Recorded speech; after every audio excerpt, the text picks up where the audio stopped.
Welcome. This is our second week in Politics According to the Bible. I'm glad you're back with us, and I'm an elder at the Canyon Church of Christ, and we're blessed to have two others joining us, Pam and Al Larson, and they've attended Canyon for a number of years and have been very active in politics and cultural trends that have to do with Christian worldview. They also are a part of the Pacific Justice Institute, serving as on the board of directors and also within the media department. And if you're not familiar with Pacific Justice Institute, this is an organization that represents churches and families and individuals protecting First Amendment rights and religious freedoms. It's a very important work that's being done with that group. But before we get started today, I want to introduce Pam and Al, but I also want them to kind of give a feel of what they think they would like for you to take away from the class as we progress with this, building a biblical worldview, and also how we might address some of the social issues that are confronting us today. So Al, Pam, what are some of the things you would like to have us take away from this class? Thanks, Jay, for allowing us to be a part of this. We've done this before, and now it's very timely with an election year and with the serious issues we're facing in our country. We're going to be talking about the two subjects that nobody is supposed to talk about. Yeah. Religion and politics. And we're going to talk about it. Yeah. And unabashedly, because the two, from a biblical point of view, are totally intertwined and have been since the foundation of our country and since God founded government, according to Romans chapter 13. So for me personally, I would like to challenge you to be thinking about one of the specific responsibilities we have as citizens, and that is to vote. And a lot of you don't like voting. I know that. You think it's dirty. And it is. Well, politics is dirty. It is. Voting isn't, but politics Voting is an yes. activity for us to reclaim and to be a part of and participate in the culture that God has given us. And I'm hoping that our class will stimulate a desire to be educated and to vote. Yeah? Well, I think my goal is to get people to understand and be passionate about the founding of our country that was based in God's principles that have resulted in freedom. And we are unique, and our country is unique in the history of the world because we have significant freedom for everyone. And if you can appreciate that that's a God-given right, life, liberty, and the pursuit of happiness, then you will appreciate our country. You will want to participate in it. And again, I think voting is a way that we all need to participate. I think, I appreciate that, because I think, one of the things, when you begin to develop a biblical worldview, one of the keys, cornerstones, I think, is for us to come to understand, what do I believe? And so and that's why we're going to watch a video in a little bit from the Truth Project, but if I really believe what I really believe is really true, then there's an action that takes place. And that's the whole piece of this is, what do I do? Yeah. And our purpose is not to tell a person how to vote. No. But just that's not it at all. To vote. We just going to encourage the responsibility of a citizen to participate in the system. And that's what we're trying to do here is you have to come to grips. I mean, you're challenged with a lot of the social issues that are confronting us today. How should I think about those? Well, if I can look at the Bible and the Bible can help me with some of the answers to that, then it makes it more clear. Now I have to take it from that point and be able to, because God is asking us to be a light into the wilderness, and into the world. And so if I take it from that point and say, okay, how do I talk about these, have a conversation with somebody that doesn't believe as I believe, okay? First I need to listen to them, but I also need to understand how do I respond.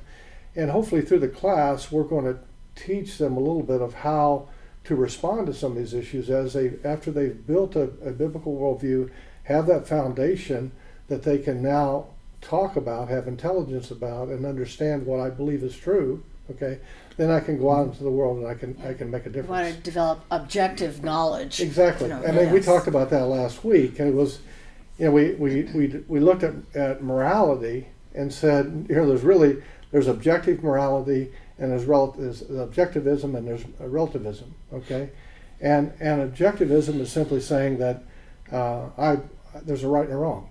There is a right and a wrong. Relativism is saying, well, it's at the whim of the individual. Whatever they believe is okay. And when we looked at a lot of those definitions of politics and religion and law especially, we saw that relativism was built into a lot of those. It's creeping Yes. in to those and saying, well, wait a minute, who has control? And that's the big battle that we're going on right now, is who's in control. And as the class progresses, I know we're going to get into very specific topics. Yes. And controversial specific topics. Right. And the whole point is we are encouraging you to put your faith into action and to exercise the freedom of religion that we have. The free exercise of religion. Yeah. We're going to be dealing with the Constitution. And that's a good point. And so, in the comments today, you can put in some of the topics that you'd like for us to discuss. Mm-hmm. Sure. And we'll try to get those and intertwine those into the lessons that we have prepared. Because there are a number of issues that we want to talk about, but there's some that may be more important to the audience than others. You also looked at last week was humanity, and when we looked at humanity, there were several things that we looked at and said, okay, humanity is basically good. The humans are basically good, and thus the problem is a lack of funding or lack of education. So that's one basis for humanity. The other basis was, well, humanity is basically evil, and there's a need for control, and that's where you get into dictatorships or tyrants and those types of governments. And then the third is where really we were created. It was saying basically humanity was made good, made by the image of God. And when man rebelled against God and sin entered the human race, thus humans have great capability for evil. And so that's kind of what we see happening today, is that man wasn't good, and man wasn't evil, but with what happens when man sinned, that we have now this entered into our world is the sin, and we have the capabilities of great evil. Which leads, Jay, to the whole understanding the purpose of government. Of government is to control the evil nature that's restrain, there. To restrain that part of man that is not good. Yeah, and what God had intended, what he created was sovereignty. Okay, and we're going to look at that a little bit later on in the spheres and the institutions that he created. That he is sovereign over all of those, and there's a triune nature of those within each of those institutions. Before we go any further, I want to begin the class with a word of prayer. So let's just bow and pray to God. Father God, as we come before you, we are humbled by so many things. We're humbled by your power, your will, your design for this world that we live in, and the ways in which it should be operating, Father. And we've pulled away in many ways from what you had designed for us, and we know it's not good. And so we ask, Father, as we listen to this and we gain an understanding, that it changes the hearts of all that are listening to this. It changes the mind, and we come to an understanding to what truth is, and that we would accept that truth and understand that truth, and that it would carry us forward as a church, as a people, to make a difference in this world and in this election, Father, that we're coming up on. We ask all these things in your Son's name. Amen. So the next slide we talk about is the sovereignty of government. And just a couple of quick scriptures. I always like Proverbs 16:9, for it says, the heart of man plans his ways, but the Lord establishes his steps. an oracle on the lips of a king. His mouth does not sin in judgment. And then Proverbs 21:1, it says, the king's heart is a stream of water. The hands of the Lord he turns wherever he will. And last week we looked at this slide on the role of government.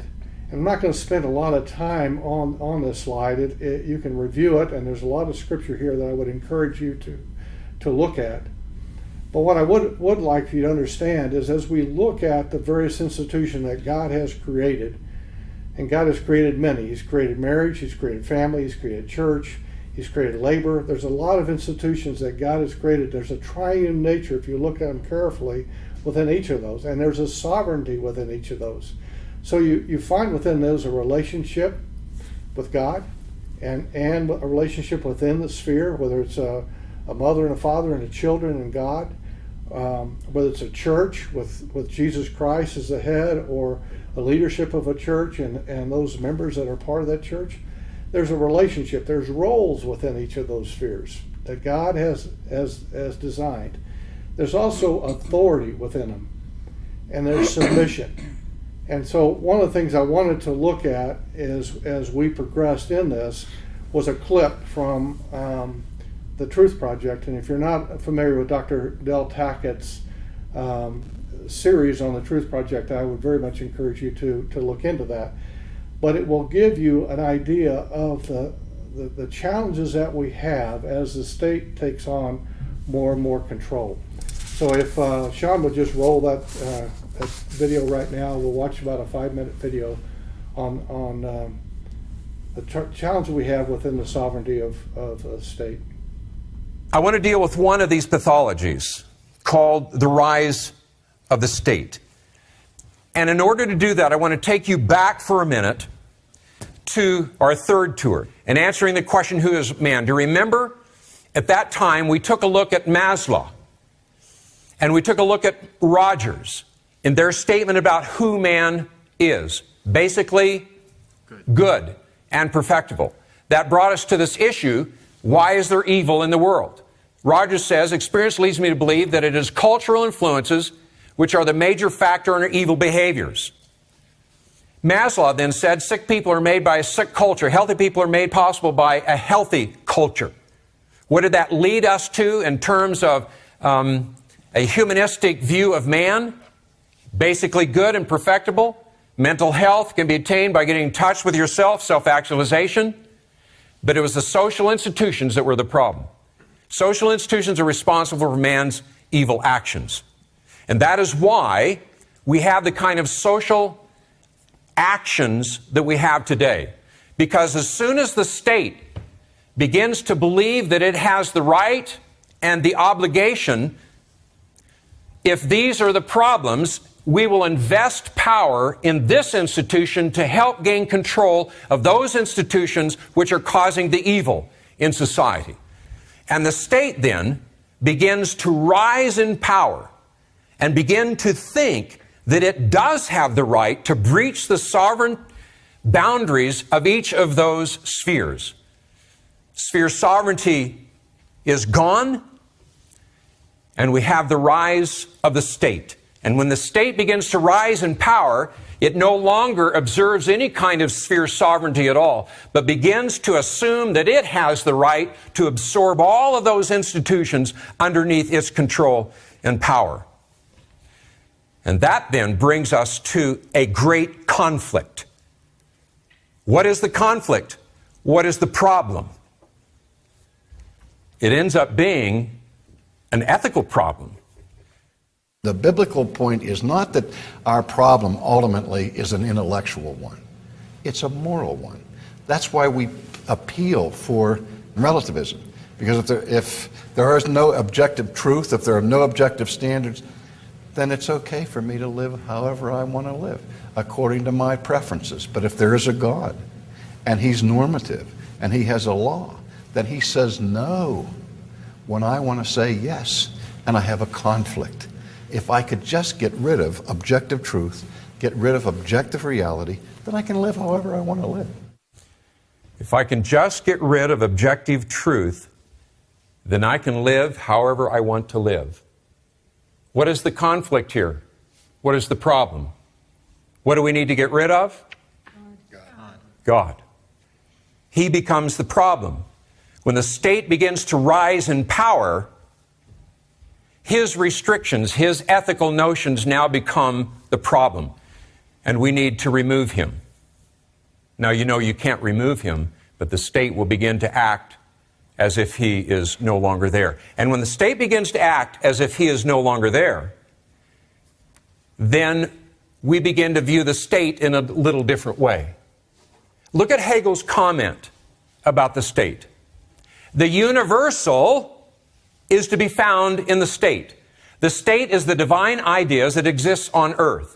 We must therefore worship the state as the manifestation of the divine on earth, and consider that if it is difficult to comprehend nature, it is harder to grasp the essence of the state. The state is the march of God through the world.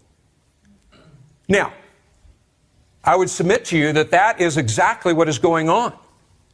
Now, we don't bow down to some statue, but we begin to act as if it is God. And we change the sphere of God and man now to state and man.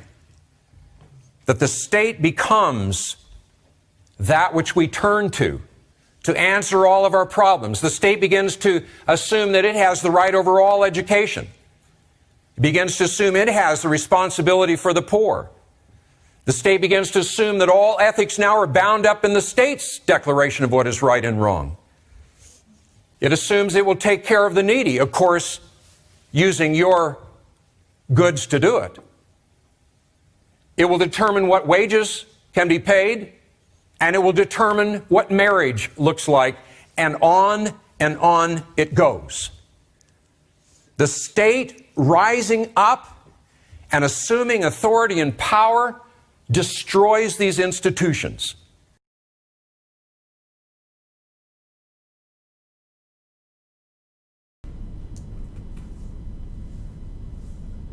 Come on. So that's an interesting and powerful video. I think you'll like listening to Dr. Talateka if you were to go back there. But we're going to look at today 5 wrong views about Christians and government. Okay. Number 1, government should compel religion. Exclude religion from government. That's another one. All government is demonic. Do evangelism, not politics. Do politics, not evangelism. These are all 5 wrong views. We're going to explore those as we go forward. We'll probably get through a couple of them today. Again, if you've got some topic you would like to talk about, then let's put it in the notes, and we'll address that at a later date. When we look at the first one, government should compel religion. It's very interesting when we look at Jesus and what Jesus had to say in Matthew the 22nd chapter. I'm going to let Al talk about that just a little bit. And as we look at that scripture, it says, "Then he said to them, therefore render to Caesar the things that are Caesar's, and to God the things that are God." Al? Well, that's a very interesting and provocative scripture that Jesus laid out. Quite a balance between the state and the Christian and religion. The obvious answer to the question, government should compel religion, is that we wouldn't be here today if our forefathers believed that notion. Right. America would not exist. And it's because of freedom that America does exist. So a government compelling religion is the opposite of what it means to be a free people and a free nation. In Matthew 22, he gives importance to the role of rendering to Caesar. Now, the word rendering is really interesting. It means, in the Greek, to voluntarily give over something that you own, that you don't really have to, but you do this as an act of obedience to the state. Caesar's on the coin. It's interesting that Caesar's still on our coin. I wonder what would happen if Jesus were on our coin. I thought about that. I'd let you answer that question. But Caesar's on the coin. So what are the things of Caesar? What are the things we render to Caesar? Well, you can think of several. The first one that comes to mind would be we obey the laws of the state. Unless Caesar starts telling God what to do, then we have another dilemma to deal with. We pay our taxes. We don't cheat. And I think a third thing that I would lay out to you would be part of rendering to Caesar is that we vote. That we vote. We are responsible as citizens to vote. And as I said earlier, a lot of you are going to say, well, I really can't enter into that secular activity. I'm a spiritual person, and it's below me. It's dirty. It's corrupt. And I would say to that, yes, it is, and now more so than ever. But it doesn't mean we don't get into the dirt and we get into the fight. Right. You might say, I can't stand this person's personality. Well, it's not a personality. It's not a popularity contest. Right. It's about policy and what a person stands for and what their values. actions are and values.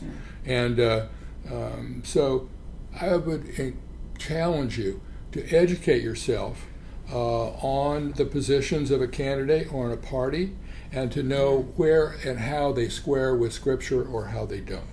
And the future course of our country depends on this. It's not just, well, I don't want to vote because what are they going to do for me?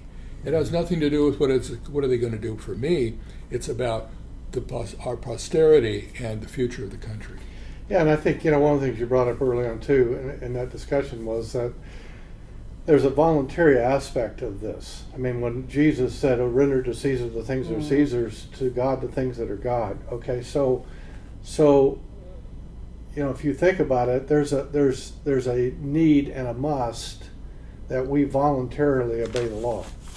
Okay, and we have to think about where does that come from? Well, it comes out of morality, number one. Yes. It goes back to objectivism versus relativism, but it's also, if you think about it, and anybody that's watching this thinks about it, we must have that within a society. We must have the fact that I will voluntarily obey the law. If it's a free society. Free not society, relative- yeah. But because if I don't, if the way that we go is to say, well, I don't voluntarily do that, there aren't enough police and officials to police those actions in this nation. Our Constitution was made for a moral people, Exactly. and that's how it works. Yeah, and so and it's interesting because and then the second verse here that we brought up was Luke 9:55, and it says, when the disciples James and John saw it, they said, "Lord, do you want us to call down fire to come from heaven and consume them?"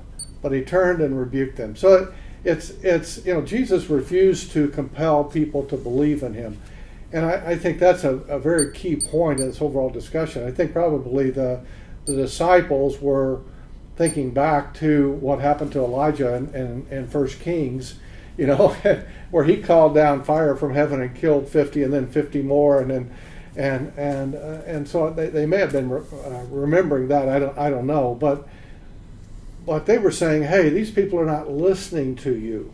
I guarantee you, if you call down fire from heaven, they might pay attention. But I also think too, Chase, as a side note, that a lot of people in government and in the deep state, I'll use that word, really think that if Christians got control of the government, that's what they do to them. That's what they do, and I think they're scared to death of that. They are. Yeah, that we would turn to theocracy. And, yes, yeah. And it's No, crazy as it sounds. I think that's part of the thinking. Yeah, and I think what Jesus is saying, you can't compel religion because it's faith in who I am, Jesus Christ, and I can't compel that. You've got to come to that decision. Just as we talk about biblical worldviews, He doesn't force anyone to come to him. He's not going to force it. You have that decision to make, and for all of us as Christians, we've made that decision. We're going to follow Jesus Christ. But then, unfortunately, as relativism creeps into not just the world and the United States, but also into the church. Now we have to address these things and say, okay, what does the Bible really say? And let's go back to the Bible to find those answers. And that's what Jesus is saying. I'm not going to, I could do it. I could call down fire from heaven and kill all these people, and the next village that we go to, they'll believe. They'll all step up, okay? Yeah. But it won't be because of faith. It won't be because It'll be of that out at all. of fear. Yeah. So the next, we talk about, and this is something that's interesting when you look at a look at the world. There are 199 countries within the world, okay? And this is simply a chart that's showing some of the differences in where these countries are. And if you look at the orange ones over on the right, those are hostile to religious institutions. But I'd also say that there's other countries that are also hostile to even within, you would say even within the United States, there's some hostility in these countries. The dark blue that you see there are those that have official state religions. And most of those are Muslim religions. So they've adopted a state religion, not all of them, but a lot of them. If you go to Norway, up on the top, it's Lutheran. But you can also look at those that are preferred and favored religions. And of course, the United States and a lot of countries fall into that category where they're preferred, favored religions. Now, you might say, well, why aren't we listed as an official religion, being Christianity? And it really goes back to our Constitution. And what does our Constitution say? Well, we have freedom of a religion, You cannot not from establish a religion. Yeah. So we embrace other religions within the United States, and allow people to believe what they want to believe from a religious standpoint. The next topic we want to talk about is excluding religion from government, and I'll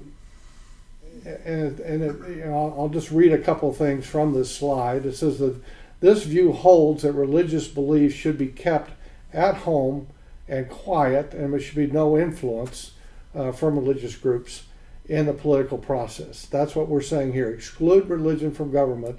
So it should be kept behind closed doors. I don't want to understand what your belief is. I don't care. Or made plain illegal. Right. Yeah. But again, we go back to Romans the 13th chapter, which is also 1 through 4 is really interesting verses. But it says, "For he is God's servant for the good." He's talking about the state or the government. "For he is God's servant for good, but if you do wrong, be afraid, for he does not bear the sword in vain, for he is the servant of God, and an avenger of the carries out God's wrath on the wrongdoers." And we'll get into this a little bit next week when we talk about is the government demonic, and what ways do they have to restrain evil. Okay, so that's a very interesting question. But you can also go back and look at the biblical examples in the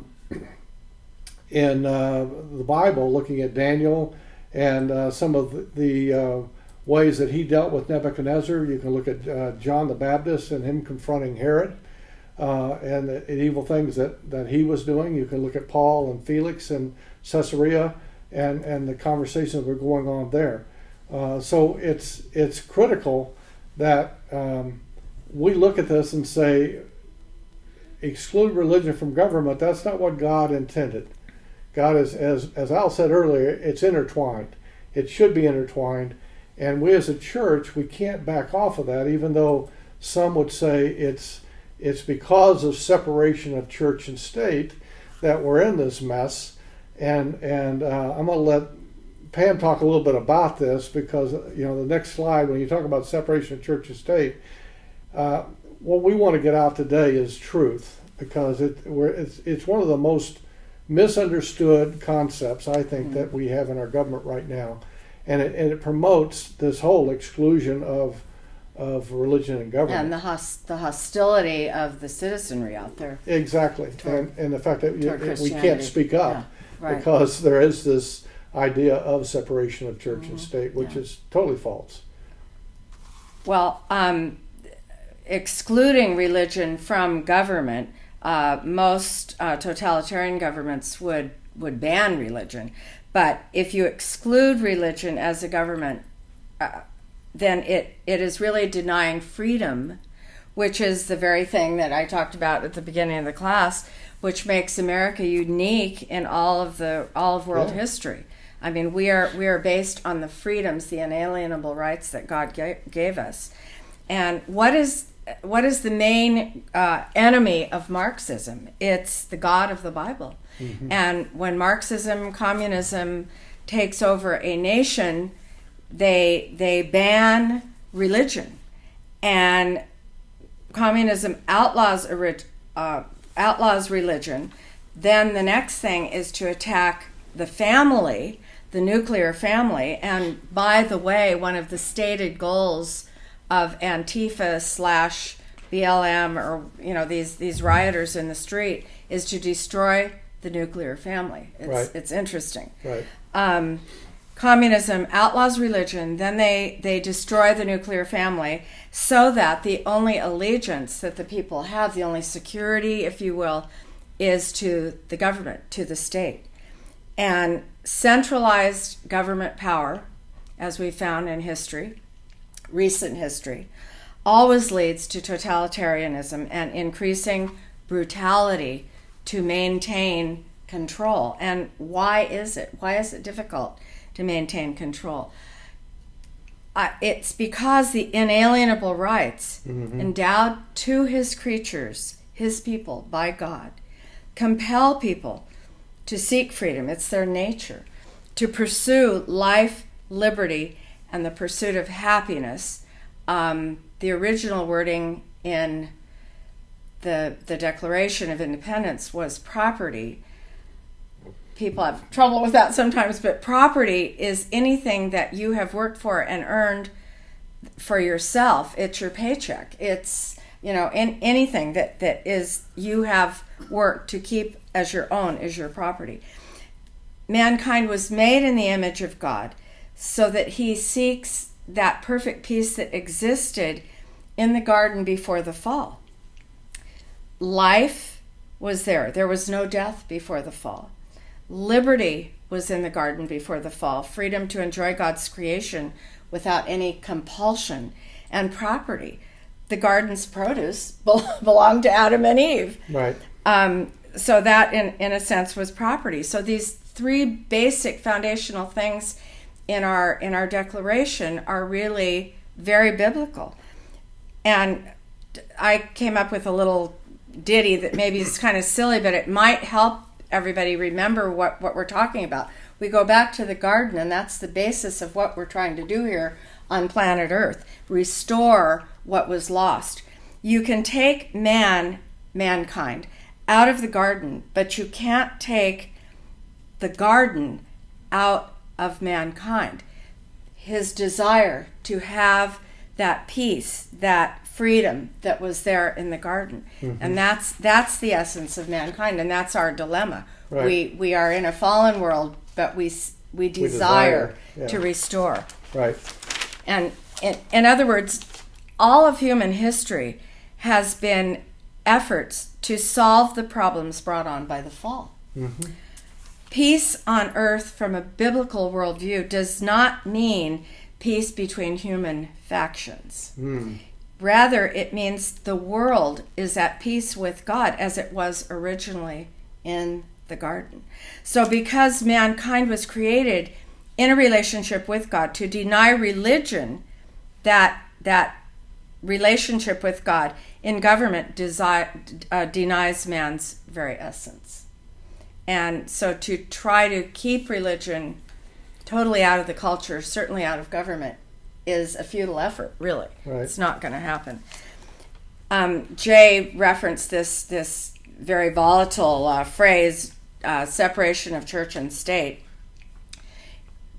Most of you probably know it's not, that phrase, that statement does not exist in our Constitution.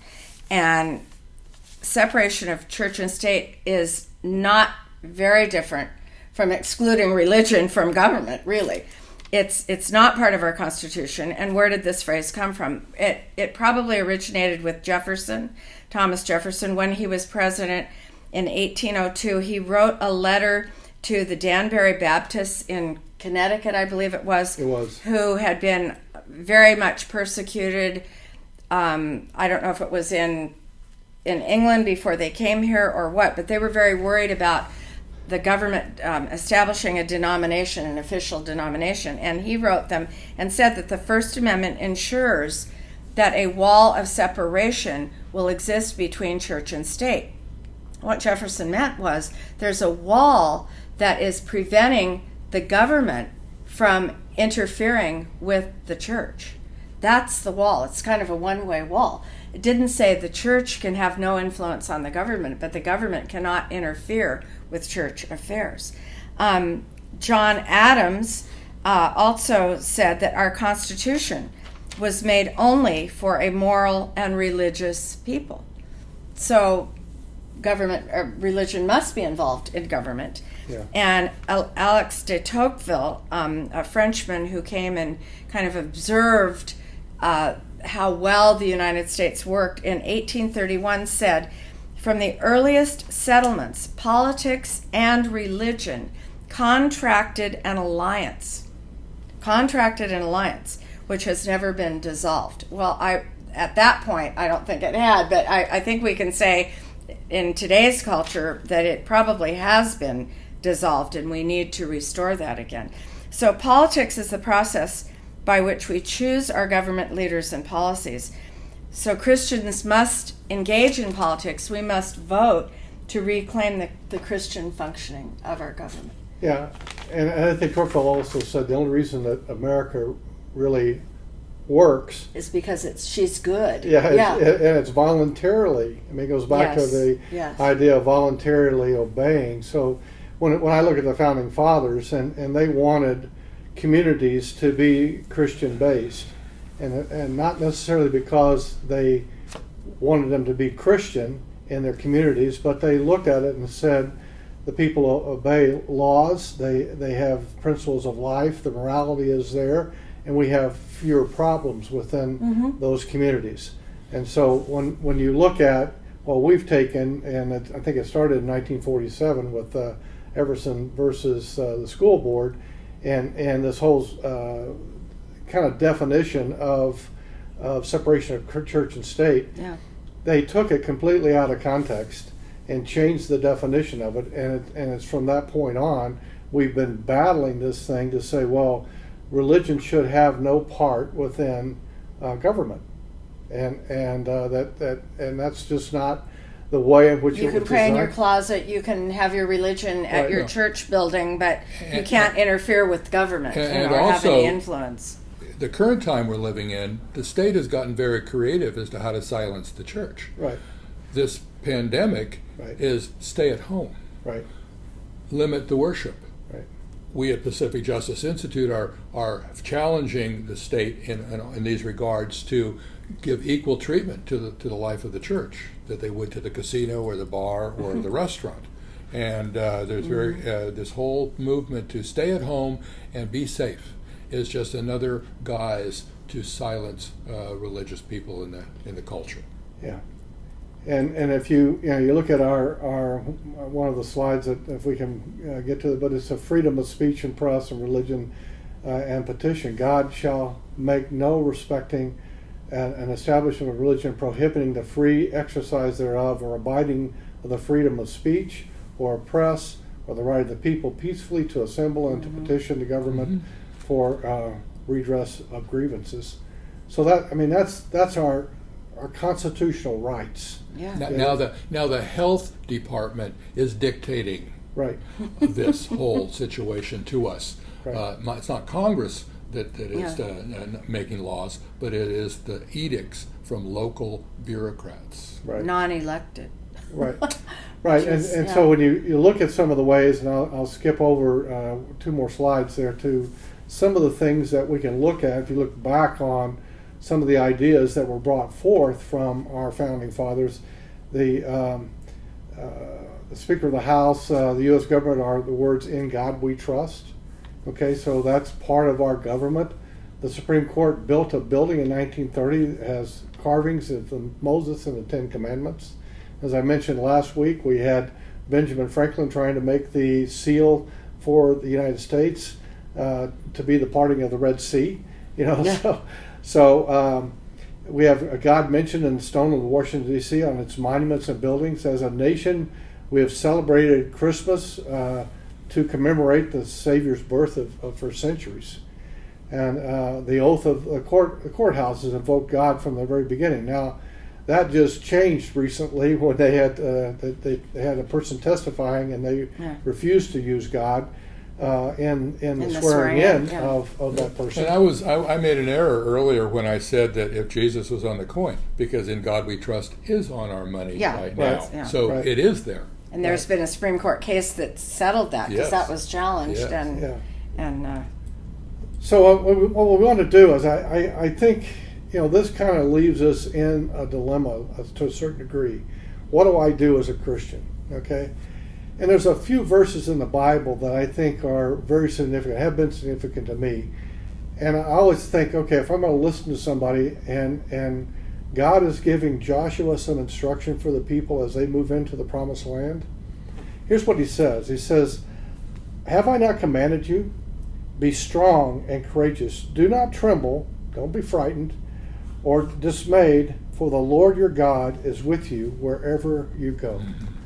And I think that's very significant as we look at it. I think God's in control, and we should remember that.